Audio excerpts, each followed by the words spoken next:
করতেছে কেন, কেন করছে সেটাও বলি। ছোট মানুষ মাথা মাথা ঘুরিয়ে দিছে, দুনিয়ায় আর কেউ নেই, আমি ও আয় অত এই সমস্যা, আর ও আয় এত এই সমস্যা, ও আর অত 38 কোটি সমস্যা, আর এর তো 56,000 সমস্যা, শুধু এই ছাদটাই ভালো। এভাবে ভাই হয় কতদিন আর এভাবে চলবে? চলবে কি? চলবে না।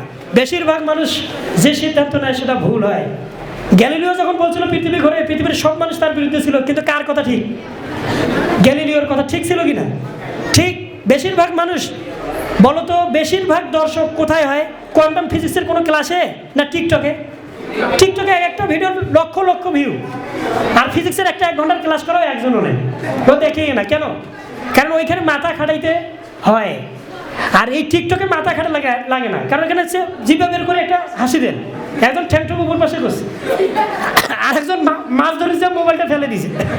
ভাই এগুলো তো মাথা খাটা লাগে না, এই জন্য লক্ষ লক্ষ ভিউ হয়। কিন্তু একটা ফিজিক্সের ক্লাস করো, গুরুত্বপূর্ণ কোয়ান্টাম ফিজিক্স নিয়ে কথা বলো, ওই 1000ও ভিউ হয় না। ব্যাপারটা বুঝি পেয়েছো? তা বেশিরভাগ লোক কি মাথার? বেশিরভাগ লোক মাথার না। এই জন্য কোয়ালিটি এইটা গুরুত্বপূর্ণ, কোয়ান্টিটি এটা গুরুত্বপূর্ণ নয়। আরেকটা কথা বলি, আচ্ছা আমি কি শেষ করবো? আচ্ছা, তো এখন আমি বলতে চাচ্ছি যে আমরা এই শ্রেষ্ঠটা কেন শুধু মস্তিষ্কের জন্য? দৌড়ের দিক থেকে তো আমরা চিতাবাঘের সাথে পাবো না, সাঁতার কাটার দিক থেকে তো মাছের সাথে পাবো না, অত কিছুই করে লাগবে না। হাতি যদি শুধু 2-3টা লোক পাওটা খালি বসে দেয়, ঠিক ঠিক থাকবে মাথা? হাতির সাথে তো অত আকৃতিও নাই, কে পাখির মতো তো উড়াইতেও পারি না, কোনো সাইড দিয়ে কি আছে?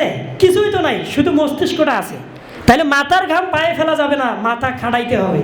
মাথার ঘাম পায়ে কে ফেলে বলো? আমাদের বাংলাদেশে যে এই যে মেট্রো রেল তৈরি করলো, এগুলো মাথার ঘাম পায়ে ফেলাইছে কি? এগুলো শ্রমিক ছিল আমাদের বাংলাদেশের লোক, আর মাথা খাটাইছে কি? ইঞ্জিনিয়াররা ছিল চীনের। তা আমরা